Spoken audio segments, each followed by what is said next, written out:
दृष्टीने अमोलेच, तू मोठे योग्य त्याचा असं परमेश्वर आपल्याला म्हणतो. जर आपण परमेश्वराच्या दृष्टीने एवढे अनमोल आहेत तर मग आपण त्या परमेश्वराला का सोडावं? त्यांनी जर आपल्याला एवढी मोठी नाही का आपल्याला त्याचे राजकन्या आणि राजपुत्र होण्याचा अधिकार दिलाय परमेश्वराने, तर मग आपण परमेश्वराला का सोडावं? कारण की तो प्रत्येक परिस्थितीत आपल्या सोबत असतो. आता आपण पाहतो आपले आई बाप पण वाटत आपण सगळे जोपर्यंत लेकरं लहान लहान तोपर्यंत त्यांच्या सोबत असतो.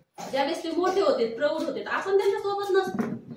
ते सेपरेट त्यांच्या म्हणजे प्रत्येक गोष्टीचं ते निर्णय घेऊ शकते, प्रत्येक गोष्टी ते चालू शकते. पण परमेश्वर अशी व्यक्ती आहे, तो तुम्हाला म्हणजे लहान लेकराला पण सोडत नाही, तरुणांना पण सोडत नाही आणि वृद्धांना पण सोडत नाही. तो प्रत्येकाच्या बरोबर आणि तो क्षणोक्षणी असतो. आणि या विश्वासाद्वारे परमेश्वर काय करतो? आपल्याला वचन म्हणजे विश्वासात स्थिर करतो. आज आपल्या जीवनात अनेक संकट आहेत, नाही का, संसाराच्या काळजी आहेत, चिंता आहेत आणि आपलं जीवन असं व्यापलं नाही त्या गोष्टींनी. असं कोणीच नाही का त्याच्या जीवनात काहीच टेन्शन नाही, कोणी असं एकदम नाही का स्थिर आहे किंवा त्याला कुठल्याच गोष्टीची काही हे नाही. प्रत्येकाच्या जीवनात टेन्शन आहे. पण जर आपलं परमेश्वराचं वचन आपल्या बरोबर आहे की तू भिवू नको, तर आपल्याला त्याच्यातून थोडस आपल्या मनाला शांतता मिळते, थोडा धीर मिळतो. परमेश्वर त्याच्याद्वारे आपल्याला धीर देतो, आश्वासन देतो की तू भिवू नको. किती मोठं संकट आपल्या जीवनात येऊ द्या, बघा आपल्या जीवनात संकट सांगून येत नाही. कधी कसं वादळासारखं ते येतं. वादळ कसं आपण सांगू शकत नाही कोणत्या ठिकाणी कधी येईल, कधी तो वादळ जर आलं तर किती सगळं नाश करून जातं ते वादळ. तसं आपल्या जीवनात वादळ चालू असतं आणि त्या वादळामध्ये जर परमेश्वराचा हात आपण धरलाय ना तर आपल्याला कुणीच सांगू शकत नाही. कारण की तो म्हणतो मी तुझ्या बरोबर आहे. पुढे तो काय म्हणतो? घाबरू नको कारण मी तुझा देव आहे. हे बघा दुसरं आश्वासन परमेश्वर देतो, घाबरू नको मी तुझा देव आहे. पहिल्या याच्यात तो काय म्हणतो? मी तुझ्या बरोबर आहे. दुसऱ्या याच्यात तो म्हणतो घाबरू नको मी तुझा देव आहे. कारण की बघा या नाही का या अभिवाचनाद्वारे परमेश्वर आपल्याला शांत करतो. घाबरू नको. आपण ज्यावेळेस लहान लेकरू सायकल चालवतो, त्याच्या आई म्हणा वडील म्हणा आपण त्याच्या सोबत असतो की नको ती पडते का काय पहिल्या वेळेस आपण ती सायकल धरून त्याला शिकवतो. त्यावेळेस आपण लेकराला काय सांगतो? त्याला दिसत नाही माग मला धरलंय का नाही धरलं. आई वडील काय म्हणते? हा तू चालव बाळा मी धरले. थोडा वेळ बाळाने चालवली का आपण सोडून देतो. तो बरोबर सायकल चालतो पण त्याला असं अंधकारानं पिशवत असतं, अरे माझ्या मम्मीने किंवा माझ्या पप्पांनी धरलंय मला. त्या विश्वासाद्वारे ती सायकल पुढे नेतो आणि ती सायकल तो चालवतो. म्हणजे त्याच्यामध्ये तो विश्वास असतो, अरे माझे आई वडील माझ्या सोबत आहेत. पण जर तोच विश्वास आपण जर आपल्या नाही का स्वर्गीय देवाबद्दल दाखवला, स्वर्गीय पित्याबद्दल दाखवला, तर तो आपल्याला सोडल का? तो दृश्य रूपात आपली मदत करतो आणि आपल्या सोबत असतो. तो तुला काय लागतं मी ते झोपेतही पुरवतो. त्याचे पवित्र देवदूत वचनामध्ये सांगितलं की त्याचे देवदूत आपल्या भोवती पहारा घालते, आपल्या भोवती त्यांचं कुंपण असतं. आणि देव बाप्पा ह्या वचनाद्वारे आपल्याला म्हणजे धीर देतो प्रत्येक गोष्ट. तू घाबरू नको कारण मी तुझा देव आहे, मी तुला शक्ती देतो, मी तुझे सहाय्यही करतो. देव बाबा आपल्याला ह्या वचनाद्वारे मी शक्ती पण देतो. आता एखाद्या गोष्टीमध्ये आपण नाही का स्वतःला असं कमजोर हे करतो, एखादी परिस्थिती अशी होऊन जाते ना तेव्हा मी याला कसं सामोरं जाऊ. काही वेळेस संसारात पण अशा गोष्टी निर्माण होतात, अशा गोष्टी समस्या आपल्या समोर येतात ना की आपल्याला समजत नाही ह्या समय मी काय करावं किंवा मी हे आपण असं काही काही गोष्टी इतरांना पण शेअर करू नाही शकत. त्या गोष्टी फक्त आपल्यालाच माहित असतात. पण आपल्याला असं वाटतं मी ह्या परिस्थितीमध्ये काय करू आणि मी कसं त्याला सामोरं जाऊ. पण परमेश्वर काय म्हणतो की मी तुला शक्ती देतो, तुला सहाय्य करतो. आपला सहाय्य करणारा परमेश्वर आहे. आपल्याला कोणाचीच गरज नाही तर परमेश्वर आपल्याला सहाय्य करतो. तो काय म्हणतो स्तोत्राच्या पुस्तकात म्हणतो की नाही का मला सहाय्य नाही का तुझ्या मला सहाय्य कुठून मिळणार? जो पवित्र प्रभू परमेश्वर त्याच्याकडून मला सहाय्य मिळेल. हा तर आता त्याच्यामध्ये म्हणतो की मला परमेश्वराकडून सहाय्य येतं नाही का. तर मग परमेश्वर आपल्याला वचनाद्वारे सहाय्य करतो. आपण बघतो पवित्र शास्त्रामध्ये अनेक नाही का सेवक असे संदेश होते की ज्यांना बऱ्याचशा छळातून जावं लागलं, संकटातून जावं लागलं, पण त्यांनी विश्वास कशावर ठेवला की परमेश्वराच्या वचनावर. भिवू नको मी तुझ्या बरोबर आहे. आता आपण योगाचं उदाहरण पाहू. योगाच्या जीवनात किती संकट आले, किती तो अडचणीतून गेला, समस्यातून. आपल्यावर जर त्याच्यासारखी एक जरी आली ना तर आपण परत चर्चमध्ये यायचंच नाही, देवाचं नाव आपण घ्यायचं नाही. सत्य परिस्थिती आजच्या युगात असं आहे आपल्या जीवनात जर थोडं जरी संकट आलं ना तर आपण देवाला दोष देतो. देवा तू हे का केलं, देवा तू हे का केलं, तू असं का केलं, तू माझी प्रार्थना का नाही ऐकली. पण देवाने प्रत्येक गोष्टीसाठी असं नाही ठेवलेलं आहे. पण आपण परमेश्वराला काय करतो? दोष देतो. बघा योगाच्या जीवनात एवढे पण समस्या आल्या, एवढे संकट आले, त्याने दोष दिला का? नाही दिला. तर तो काय म्हटला? देवाकडून सुखच घ्यायचं काय, दुःख घेऊन नाही का? धन्य त्या देवाचं नाव म्हटलं तो. मग परमेश्वराने बघा त्याला दुप्पट आशीर्वादित केलं. कारण की तो वचनावर भरोसा ठेवून होता की तो त्याला एवढे गळवे आले होते, त्याला असं वाटलं असेल आता मी मरण, पण त्याचा विश्वास काय होता, परमेश्वर माझ्या बरोबर आहे. तो काय म्हटला, भिवू नको तर मी तुझ्या बरोबर आहे, मी तुला शक्ती देतो, तुझं सहाय्य करतो. त्याला ते वचन त्याच्यामध्ये होतं, म्हणून परमेश्वराने त्याचा विश्वास पाहिला त्या वचनाद्वारे. आणि परमेश्वराने काय केलं की त्याला डबल आशीर्वादित केलं. कारण की याच्यामध्ये सांगितलं, जर परमेश्वराने आपल्याला वचन दिलंय ना तर तो पूर्णच करतो. परमेश्वराचं वचन ते यशया 55:11 मध्ये सांगितलंय की परमेश्वराचं वचन कार्य केल्याशिवाय परत जात नाही. जर आपल्याकडे एखादं परमेश्वराचं वचन येतं ना तर ते आपल्या जीवनात कार्यच करतं. आपण म्हणू नाही शकत हे फक्त एक लिहिलेलं आहे, हे फक्त एक पुस्तक आहे.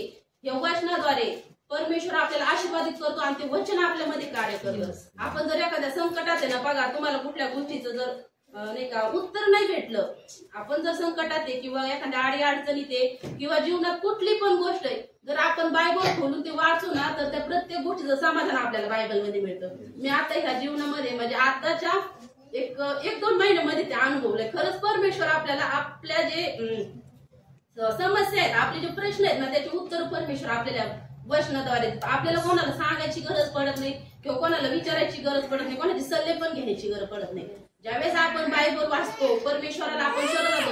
बायबल वाचणं काय की परमेश्वराशी आपण जे परमेश्वर आपल्याशी बोलतो. ज्यावेळेस आपण प्रार्थना करतो, प्रार्थना म्हणजे काय की आपण परमेश्वराशी बोलतो, आपली मागणी आपण परमेश्वराला सांगतो. पण हे बायबल वाचणं म्हणजे काय की परमेश्वर वाचनाद्वारे आपल्याशी बोलतो. ते आपलं समाधान करतं ते वचन. त्या वचनाद्वारे परमेश्वर आपल्या सगळ्या गोष्टींचं निरसन करतो थोडक्यात, नाही का. परमेश्वर आपल्याला प्रत्येक म्हणजे जीवनाबद्दल सांगतो, आपण कसं वागावं ते सांगतो, आपण कोणत्या परिस्थितीत किती कसं राहावं ते परमेश्वर आपल्याला वचनाद्वारे शिकवतं. असं नाही ज्यावेळेस मोशे सोबत परमेश्वर येऊन बोलायचा त्याच्यासोबत तो बोलत होता, तसं परमेश्वर आता आपल्या सोबत बोलत नाही, तो वचनाद्वारे बोलतो. कारण की परमेश्वराने आपल्याला नियमशास्त्र हे वचन दिलेलं आहे. त्यावेळेस बायबल त्यावेळेस नव्हतं, परमेश्वर संदेष्टांशी बोलायचा आणि संदेष्ट लोकांना सांगायचे. तो मोशे सोबत तो बोलायचा, तो असं कर तू तसं कर. पण आज परमेश्वराने एवढं मोठं वचन आपल्यासाठी दिलं. त्यावेळेस देव म्हणायचा, मोशे तू डोंगरावर मला तुझ्याशी बोलायचंय. परमेश्वर त्याला बोलून घ्यायचा. आज आपल्याला परमेश्वराची वाट बघायची गरज नाही, कारण वचन 24 तास आपल्या हातात आहे. आपण 24 तास परमेश्वराने जर आपल्याला दिवस दिले ना, आपण दिवसातून नाही का आपण म्हणतो दशांश देणं. दशांश हा फक्त जे आपण कमवतो, जे आपली कमाई कष्ट आहे त्याच्यातला दशांश नाहीये. बायबल मध्ये काय सांगितलं की तुम्ही दशांश द्या. पण दशांश म्हणजे काय, फक्त तुम्ही लोकांचं असं धारणा होती की नाही चर्च मध्ये गेलं का त्यांचे दशांश द्या. तुम्ही दशांश तुमच्या नुसत्या संपत्तीचा नका देऊ, तर ते जीवन जे परमेश्वराने तुम्हाला दिलंय, जो दिवस परमेश्वराने तुम्हाला दिलाय, तर त्यातला आपण दशांश परमेश्वराला देणं गरजेचं आहे. जर आपण दिवसभरात आपण बघा आता आपण स्त्री आपल्याला सकाळी उठल्यापासून झोपेपर्यंत काम असतं, मग काय वेळेस काय होतं आपल्याला एखादं जरी काम राहिलं तरी चूर लागते, नाही बाई माझं काम राहिलंय, हे माझं झालं नाही, ते करायचं राहिलंय, हे करायचं राहिलंय, आपलं सारखं असतं दिवसभरात. पण ह्याच्यामध्येच आपण असं कधी म्हणतो का की नाही मी आज परमेश्वराला वेळ नाही दिला, मला ते द्यावाच लागल, म्हणजे ते आपण कर्तव्य म्हणून करतो का. आपण जसे बाकीचे घराचे काम करतो की नाही मला हे काम करणं गरजेचं आहे, मला ती गोष्ट करणं गरजेची, मला लेकरांना खाऊ घालणं गरजेचं आहे, पण आपण परमेश्वराला वेळ देतो का. माझ्या मते आपण दिवसभराचा जो दशमांश आहे ना आपल्या वेळेचा, तो परमेश्वराला दिला पाहिजे. आणि जर आपण परमेश्वराला वेळ देतो ना तर परमेश्वर त्याचं अभिवचन आपल्या जीवनात पूर्ण करतो. कारण की तो मग आपल्या सोबत कायमच असतो. घाबरू नको, मी तुला शक्ती पण देतो.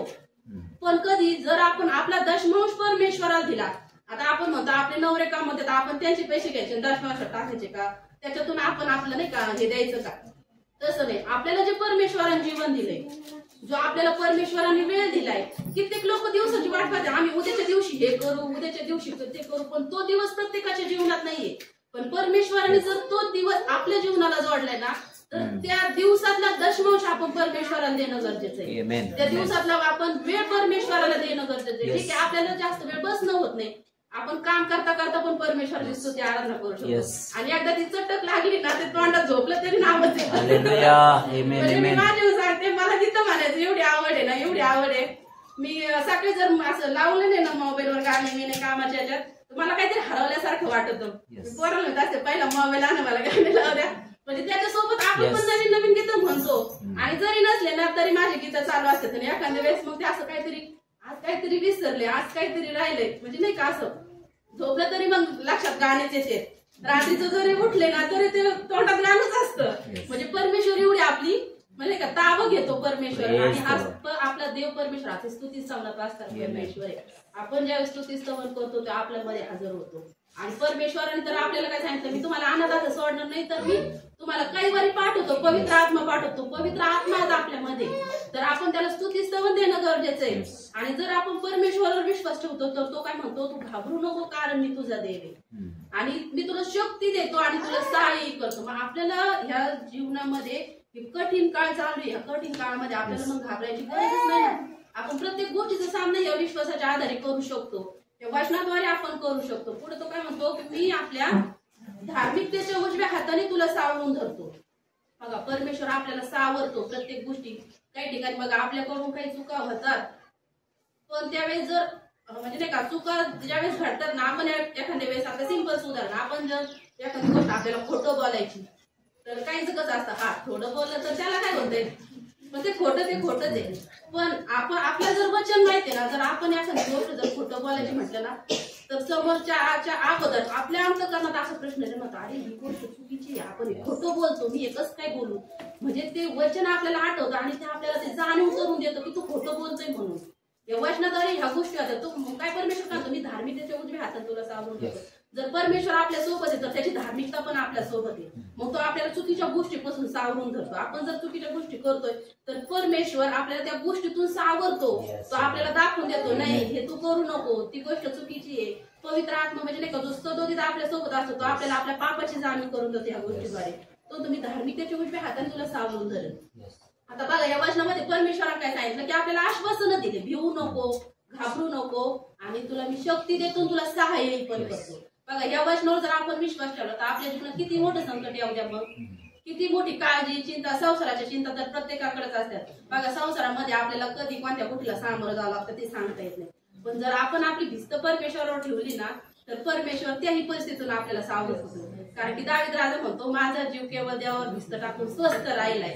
म्हणजे आपण स्वस्थ राहू शकतो परमेश्वरावर भिस्त ठेवून, त्याच्या वचनावर आपण विश्वास ठेवून. तर मग परमेश्वर काय, आता आपण हे वाचलं की भिवू नका, परमेश्वर आपल्याला धीर मिळाला, मग आपण भ्यायचं नाही, माझ्या कशालाच भ्यायचं नाही का. तर आपल्याला भीती पण धारावी लागल. पण जो जिवंत परमेश्वर आहे त्याची भीती पण आपल्या जीवनात असणं गरजेचं आहे. तर त्याची भीती आपल्या जीवनात नाही ना, तर मग तुमच्या जीवनात, आपल्या प्रत्येकाच्या जीवनात पाप आणि नाश हा ठरलेलाच आहे. तर बघा आपण एक वचन वाचू की मत्ते याचा 10वा अध्याय 28 वचन.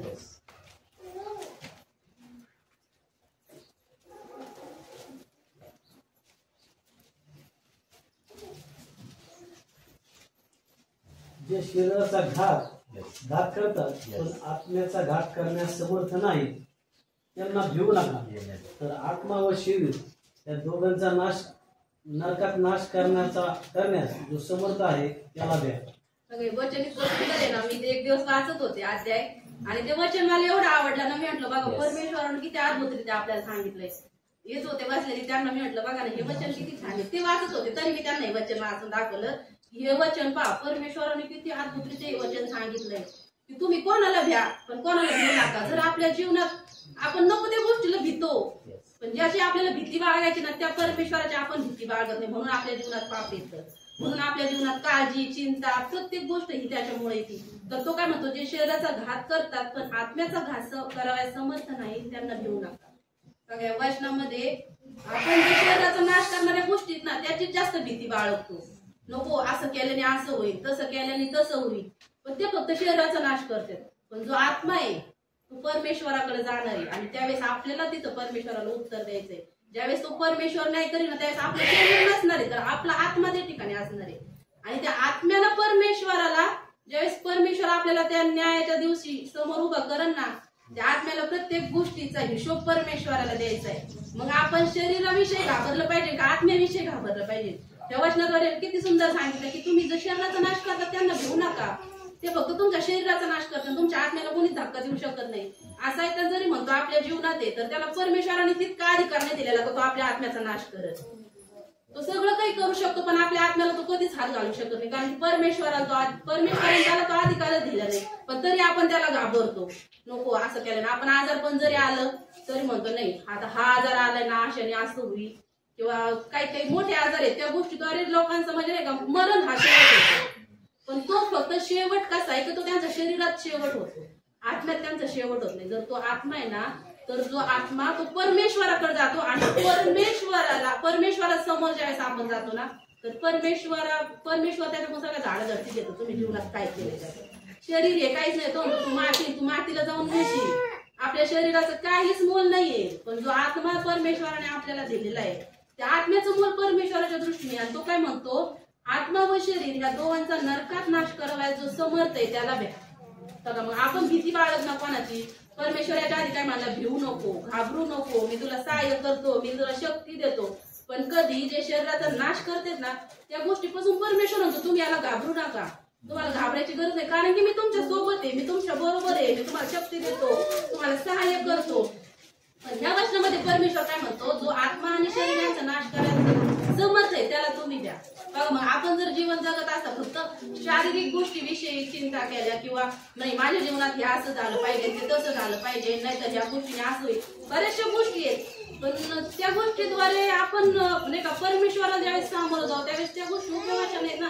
जगिक गोष्टीमध्ये आपण राहतो, पण त्या जगिक गोष्टी आपल्या त्यावेळेस ज्यावेळेस न्याय करेल परमेश्वर, ज्यावेळेस तो आत्म्याचं आपली झाडं झडती घेईल त्यावेळेस शरीराचं काही कामच राहणार नाही.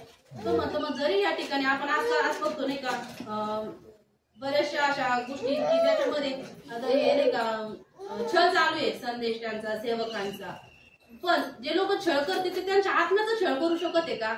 त्यांचा विश्वास तर परमेश्वरावर, त्याच्या वचनावर आहे, घेऊ नको मी तुझ्या बरोबर आहे. पण ते त्यांना त्रास देते, काही ना तर मारून पण टाकते. आपण बघतो मला दगडमार करून मारलं, पण त्यांनी फक्त त्याच्या शरीराचा नाश केला, त्याचा आत्म्याचा नाश करू शकले का? नाही करू शकले. पण जर आपण विश्वासू येत ना तर आपलं शरीर आणि आत्मा जर आपण परमेश्वराला समर्पित राहिलो, परमेश्वराविषयी जर आपण विश्वासू राहिलो आणि परमेश्वराची भीती जर आपल्या जीवनात असेल ना तर मग आपल्या शरीराचा पण नाश होणार नाही, आत्म्याचा पण नाश होणार नाही. आपण हे जीवन जगत असतं पण सुख समाधानात जगू जर आपण परमेश्वरावर भिस्त टाकून राहिलो, परमेश्वराच्या वचनावर विश्वास ठेवला आपण आणि त्या वचनाप्रमाणे जर आपण जीवन जगलं तर आपल्या शरीराचा पण नाश होणार नाही आणि आत्म्याचा तर कधीच होणार नाही.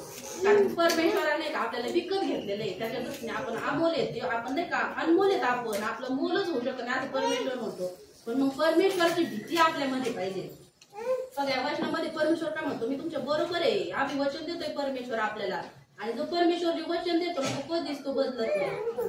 परमेश्वर तो वचन पूर्ण करण्यास काय असतो, समर्थ आहे. आणि जो सर्व समर्थ परमेश्वर आहे ना आपण त्याची भीती बाळगलीच पाहिजे.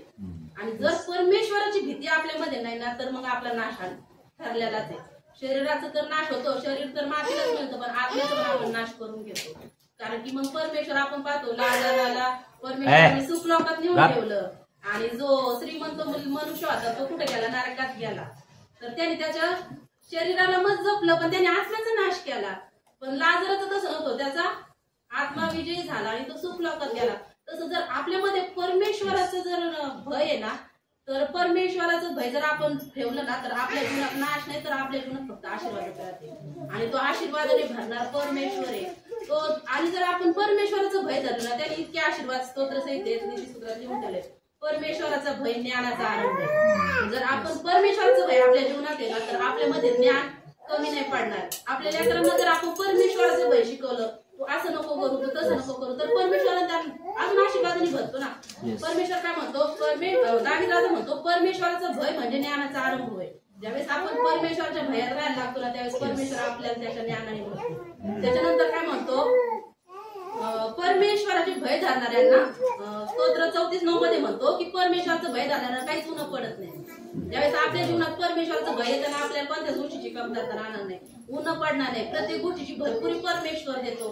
अनुवाद 28 मध्ये सांगितल्याप्रमाणे किती आशीर्वाद आहेत त्याच्यामध्ये. आपण जर तो अध्याय वाचला ना तर आपल्या जीवनातलं म्हणजे अशी कुठलीच गोष्ट नाही का त्याच्यामध्ये ती आशीर्वादित नाही केलेली परमेश्वराने. आपले लेकरं बाळ तर केलेच, पण आपली पराठ, टोपली, आपलं धान्य, गुरं, ढोरं सगळ्या गोष्टी परमेश्वराने आशीर्वादित केल्या त्याच्यामध्ये.